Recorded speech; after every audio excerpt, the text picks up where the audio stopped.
रुद्रपुर के दिनेशपुर निकट सिडकुल रोड पर स्थित मां बाराही कोलोनाइजर एवं बिल्डर्स द्वारा बेहद ही खूबसूरत लोकेशन पर सस्ते प्लॉट उपलब्ध कराए जाते हैं, जहां आपको मिलेगी हर मूलभूत सुविधाएं। नजदीक में school, bank, shopping mall, market, ATM और ट्रांसपोर्ट की हर सुविधा से युक्त विला और प्लॉटों के लिए संपर्क करें।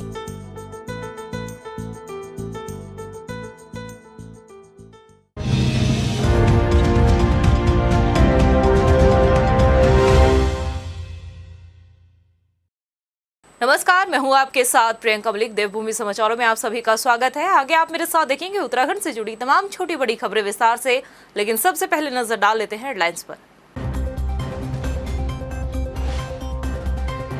राज्यसभा सीट के लिए भाजपा ने महिला प्रतिनिधित्व को दी तवज्जो, कल्पना सैनी को बनाया उम्मीदवार। 10 जून को राज्यसभा सीट के लिए होगा चुनाव।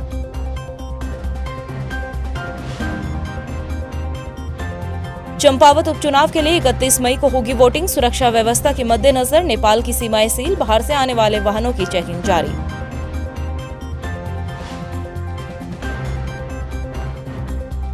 सोमवती स्नान को लेकर हरिद्वार में उमड़ी श्रद्धालु की भारी भीड़, सुरक्षा के कड़े इंतजामों के बीच श्रद्धालु लगा रहे आस्था की डुबकी। जल जीवन मिशन योजना के तहत पिछड़े उधम सिंह नगर और हरिद्वार जिला देहरादून के हालात बेहतर, सवाल सुस्त रफ्तार से चल रहे कामों पर कब जागेगा सिस्टम।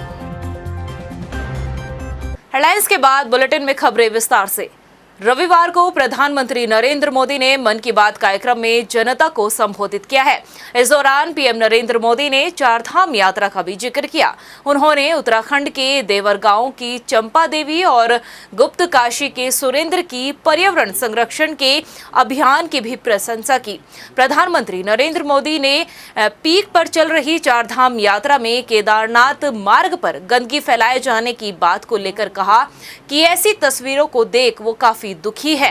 उन्होंने मन की बात कार्यक्रम में चारधाम यात्रा पर आ रहे तीर्थ यात्रियों से अपील की है कि आने वाले सभी यात्री तीर्थ स्थलों की गरिमा को बनाए रखें। में कुछ यात्रियों द्वारा फैलाई जा रही गंदगी की वजह से बहुत दुखी भी है। सोशल मीडिया पर भी कई लोगों ने अपनी बात रखी है। हम पवित्र यात्रा में जाएं और वहां गंदगी का ढेर हो, ये ठीक नहीं है। और अब बात करते हैं इस वक्त की बड़ी खबर की। राज्यसभा सीट के लिए भाजपा ने प्रत्याशी का चुनाव कर लिया है। कल्पना सैनी को राज्यसभा सीट के लिए उम्मीदवार चुना है।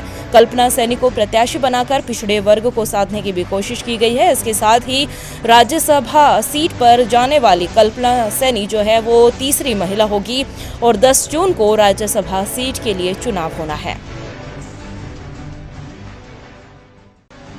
वहीं अब बात करते हैं चंपावत उपचुनाव की। 31 मई यानी कि कल उपचुनाव को लेकर मतदान होना है। वोटिंग को लेकर सुरक्षा व्यवस्था के पूरे इंतजाम कर लिए गए हैं। नेपाल सीमाओं के मार्गों को भी सील कर दिया गया है। चंपावत विधानसभा के बॉर्डर पर कड़ा पहरा लगा हुआ है। इसके साथ ही बाहर से आने वाले वाहनों की चेकिंग की जा रही है। अन्य जो भी सिंपल बूथ है उसमें भी एटलीस्ट कम से कम एक पुलिस का जवान के साथ साथ एक होमगार्ड वहाँ पर रहेंगे। तो सिक्योरिटी का प्रॉपर फुल प्रूफ हमने व्यवस्था रखी है, जिसमें साथ साथ जो सेक्टर पुलिस ऑफिसर है, जोनल पुलिस ऑफिसर है, वो लगातार राउंड पे रहेंगे। बॉर्डर है वो हमने लगभग अब सील कर दिए हैं। तो सब कुछ अच्छी तरह से स्मूथ, मुझे लगता है कि अच्छे फोर्स का व्यवस्था है, स्मूथ रहना चाहिए। और मैं लोगों से अपील भी करूंगा कि वो शांतिपूर्ण मतदान रहेगा, तो अपने घरों से निकले अधिक से अधिक संख्या में मतों का। वहीं हरिद्वार में सोमवती स्नान पर श्रद्धालुओं की भारी भीड़ देखने को मिली। गंगा में स्नान के लिए घाटों पर श्रद्धालुओं की भारी भीड़ उमड़ी हुई है। पौराणिक ब्रह्मकुंड पर रात 12 बजे से ही भीड़ जुटनी शुरू हो गई थी। सभी श्रद्धालु आस्था की डुबकी लगा रहे हैं। स्नान को लेकर अगर हम सुरक्षा की बात करें तो पुलिस प्रशासन के भी पुख्ता इंतजाम दिखाई दे रहे हैं। मेला क्षेत्र में सुरक्षा के कड़े इंतजाम हैं। 5 सुपर जोन, 16 जोन और 39 सेक्टर में पूरे क्षेत्र को बांटा गया है।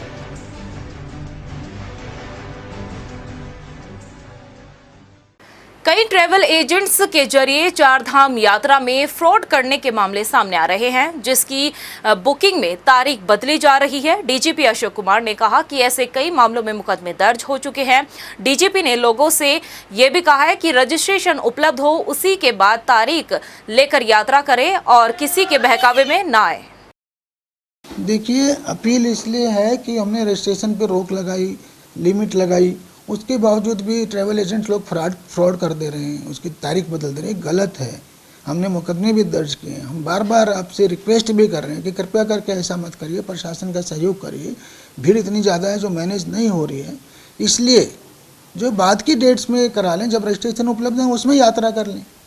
इस तरह से धोखा दे करके जाएंगे तो फिर वहाँ भीड़ बढ़ जाएगी, हमें अंदाज़ा भी नहीं लगेगा। हम सोचेंगे एक धाम में 15,000 की व्यवस्था कर रहे हैं, वहाँ पहुँच जाएंगे 25,000 यात्री, फिर किसी दिन भगदड़ हो सकती है। तो मैं इसीलिए अनुरोध कर रहा हूँ कि जो है कृपया करके सभी लोग रजिस्ट्रेशन करवाएं। रजिस्ट्रेशन में उन्हें खुद पता चल जाएगा कब का रजिस्ट्रेशन अवेलेबल है, तभी अपनी यात्रा करें। वहीं उधम सिंह नगर जिले में पुलिस कर्मी ने अपने ही स्टाफ पर उसके साथ मारपीट करने का गंभीर आरोप लगाया है।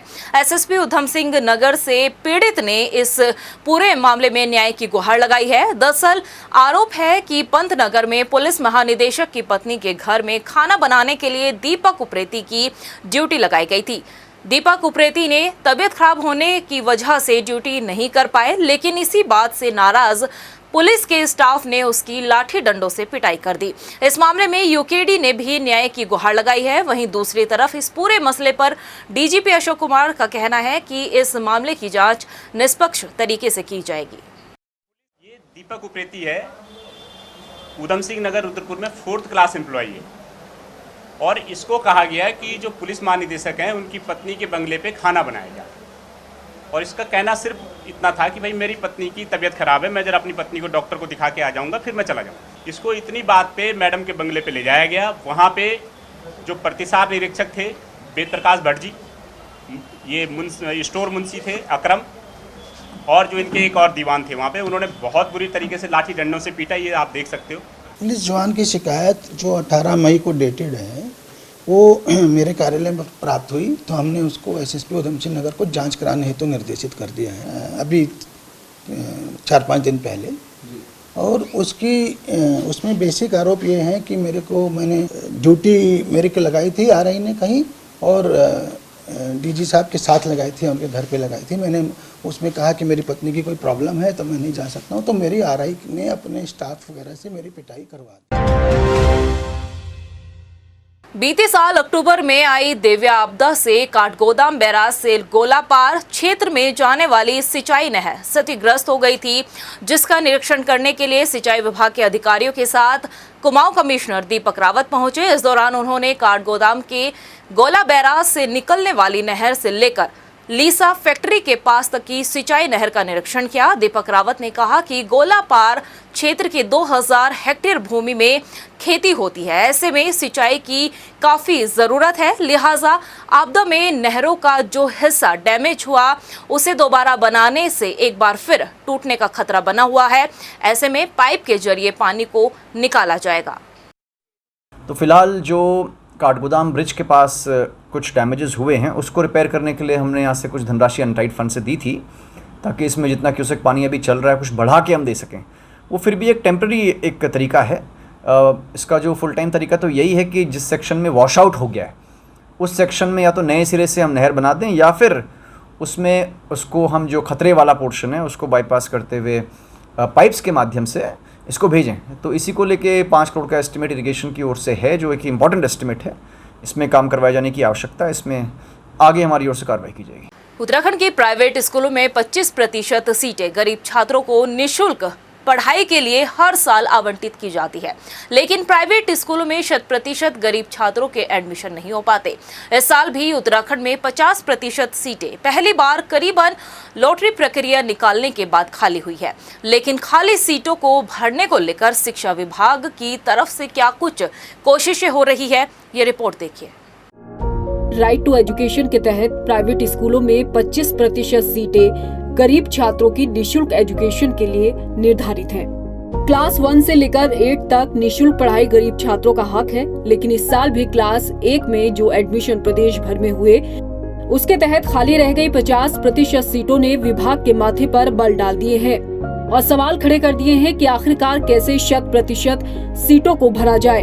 हालांकि शिक्षा मंत्री धन सिंह रावत पहले ही ये साफ कर चुके हैं कि गरीब छात्रों के लिए जो सीट रिजर्व है उन पर उन्हें एडमिशन दिया जाएगा। प्रदेश में 33,672 सीटें गरीब छात्रों के लिए आरक्षित हैं।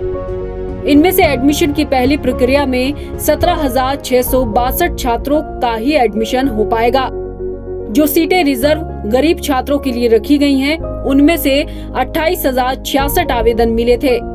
इनमें से 21,922 आवेदन सही पाए गए तो लॉटरी के जरिए 17,662 छात्रों का चयन हुआ। इस बाबत समग्र शिक्षा अभियान के अपर परियोजना निदेशक मुकुल सती का क्या कुछ कहना है, ये भी आप सुन लीजिए।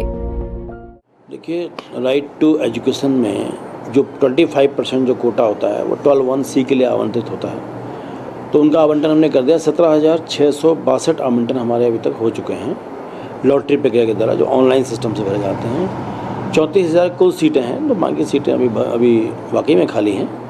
तो माननीय मंत्री के निर्देश हैं, तो वैसे भी हम लोग चाह रहे हैं कि निर्देशों के अनुपालन में बहुत जल्दी जो है दूसरी प्रक्रिया दूसरे लोगों से जो नहीं किसी कारणवश फॉर्म नहीं भर पाए या किसी कारणवश फॉर्म को गलत भर दिया या कोई उनका और इशू रहा हो, तो उसके लिए बहुत जल्दी इस प्रोसेस से कंप्लीट होने के बाद हम लोग इसका जो है एडवर्टाइजमेंट निकाल देंगे और फिर उसी प्रोसेस से लोग भरेंगे और फिर दूसरी लॉटरी के द्वारा शेष सीटें भरने का प्रयास किया जाएगा।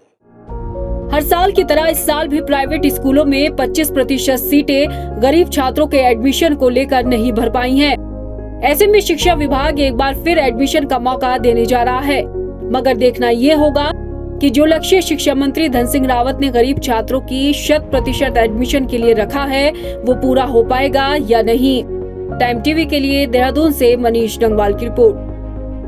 विधायक को जनता इसलिए चुनकर विधानसभा भेजती है ताकि वो अपने क्षेत्र में विकास कार्यों को बुलंदी तक पहुंचा सके। लेकिन अगर हम आपको कहे कि जिस प्रतिनिधि को आपने अपनी दिक्कतों और परेशानियों के लिए चुना है, असल में उनकी जन सेवा की कमाई एक दिन की इतनी है कि किसी जिले के डीएम को भी इतना पैसा नहीं मिलता होगा, तो यकीनन इस बात को जानकर आप हैरान हो जाएंगे। विधायकों के भत्तों में तेजी से बढ़ोतरी, आरटीआई के जरिए हुआ बड़ा खुलासा। 21 सालों में विधायकों का वेतन 15 गुना बढ़ा। उत्तराखंड सरकार के साल दर साल कर्ज के बोझ के तले दबने के बावजूद विधायकों के वेतन और भत्तों में तेजी से इजाफा हो रहा है। आम कर्मचारियों के भले ही वेतन में मामूली इजाफा हुआ हो, मगर विधायकों के भत्ते और वेतन का ग्राफ तेजी से आगे बढ़ रहा है। उत्तराखंड राज्य गठन से लेकर 2021 तक इतने सालों में विधायकों का वेतन 15 गुना तक बढ़ गया है, जबकि अन्य भत्तों में भी काफी बढ़ोतरी हुई है।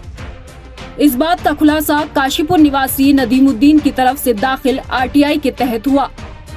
आरटीआई से हुए खुलासे के तहत राज्य गठन के वक्त यानी कि 9 नवंबर 2000 को विधायकों का वेतन 2,000 रुपए हर महीने निर्धारित हुआ, जो 1 अप्रैल 2017 को बढ़ाकर 30,000 रुपए प्रति माह हो गया। यही नहीं, विधायकों के वेतन भत्ते के अलावा अन्य भत्तों में भी इजाफा देखने को मिला है। आरटीआई में मिली सूचना में इस बात का भी जिक्र है कि विधायकों को मिलने वाले निर्वाचन क्षेत्र भत्ते की दर 5,000 से 30 गुना बढ़ाकर 1.5 लाख रुपए कर दी गई। 9 नवंबर साल 2000 में जो निर्वाचन क्षेत्र भत्ता 5,000 था, वो अप्रैल 2014 तक 7,500 रुपए और 1 जनवरी 2015 तक 15,000 रुपए हो गया। राज्य गठन के वक्त विधायकों को चालक भत्ता नहीं मिलता था, मगर 1 जनवरी 2014 से ये भत्ता भी मिलना शुरू हो गया और ये अप्रैल 2017 में बढ़ाकर 4 गुना यानी कि 12,000 रुपए कर दिया गया। राज्य गठन के वक्त विधायकों को 1,000 रुपए की दर से मिलने वाले सचिवालय भत्ते को 12 गुना बढ़ाकर 1 अप्रैल 2017 को 12,000 रुपए कर दिया गया। यकीनन विधायकों के भत्ते और वेतन में इतनी बढ़ोतरी हैरान करने वाला इसलिए भी है क्योंकि उत्तराखंड राज्य के वित्तीय हालात किसी से छुपे नहीं हैं और साल दर साल कर्ज का बोझ उत्तराखंड राज्य पर बढ़ता ही जा रहा है। ऐसे में राज्य के वित्तीय हालातों में सुधार के लिए क्या कुछ जरूरी कदम सरकार उठाएगी, ये तो भविष्य के गर्भ में छिपा है। टाइम टीवी के लिए देहरादून से ब्यूरो रिपोर्ट। वहीं काशीपुर में करीब महीने भर से लापता एक युवक का शव ढेला नदी से पुलिस ने बरामद किया है। इसके साथ ही मृतक की पत्नी और उसके प्रेमी को पुलिस ने गिरफ्तार कर लिया। आपको बता दें कि मृतक 30 अप्रैल से लापता था। उसकी गुमशुदगी की रिपोर्ट 12 मई को काशीपुर कोतवाली में दर्ज कराई गई थी। पुलिस ने मामले का खुलासा करते हुए आरोपियों को गिरफ्तार कर लिया है। ये पता लगा कि फैजान से उनकी पत्नी के अवैध संबंध है और फैजान चूँकि गायब है, फैजान को उसका पता किया गया और हिरासत में लिया गया और पूछताछ पर फैजान ने बताया कि हाँ, उसके द्वारा मुकेश की हत्या कर दी गई है और शव को ढेला नदी के किनारे ठिकाने लगा दिया गया है। उसकी मौजूदगी में उसकी जब अभियुक्त को मौके पर ले गए तो शव को बरामद किया गया है और उसने शव बरामद कराया, जिसमें शव की पहचान हो गई। वो मुकेश है, जिसकी उम्र 36 साल है और फैजान और उसकी पत्नी, जिनका ये दोनों का षड्यंत्र था, उन दोनों को गिरफ्तार कर लिया गया है। वहीं रुड़की की सिविल लाइन कोतवाली क्षेत्र में ढंडेरी गांव के पास एक तेज रफ्तार कार ने सब्जियों से भरी ट्रैक्टर ट्रॉली में पीछे से टक्कर मारी। इस हादसे में कार सवार 8 महीने के बच्चे और ट्रैक्टर ट्रॉली पर सवार 12 साल के बच्चे की मौके पर ही मौत हो गई, जबकि इस हादसे में 4 लोग गंभीर रूप से घायल हुए, जिनका अस्पताल में उपचार चल रहा है। वो बच्चा काटा जी, उनसे बच्चा काट के मार दौड़ा मैं यहाँ लेकर आएगा 3 जनों की सर मुझे और मेरे बच्चे को। जैसे मैं बच्चे को कंधे पर घेर का भीतर लेकर गा पड़ाया मरना, मेरे बच्चे का देखभाल भी नहीं करी। मेरे बच्चे का एक जिक्र में पढ़ाने 5 लटक रहा था, लटका ही रहा बेंच को भी। और मुझे एक आदमी ने इनके स्टाफ ने मुझे हाथ पकड़ कर बाहर काटा और मैंने सोते हुए उठाए कमरे में, तो एक अलग कमरे में पड़ा है, एक अलग में पड़ा है। और फिर जब मुझे बहुत दोष दिखा रहे अगले तुम अपना ऊपर तक बात कर रहे हैं कि मेरा पिता 10 मिनट यहाँ से बेंच जो पड़ा चक्कर खा के तड़क गया, फिर लेकर भागा मेरे। प्रदेश की खबरों में इतना ही, फिर हाजिर होंगे कुछ खास खबरों के साथ। तब तक के लिए मुझे दे इजाजत, लेकिन जाने से पहले एक नजर हेडलाइंस पर। नमस्कार।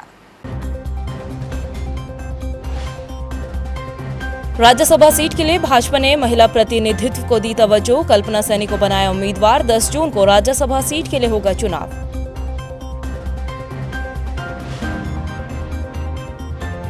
चंपावत उपचुनाव के लिए 31 मई को होगी वोटिंग। सुरक्षा व्यवस्था के मद्देनजर नेपाल की सीमाएं सील, बाहर से आने वाले वाहनों की चेकिंग जारी।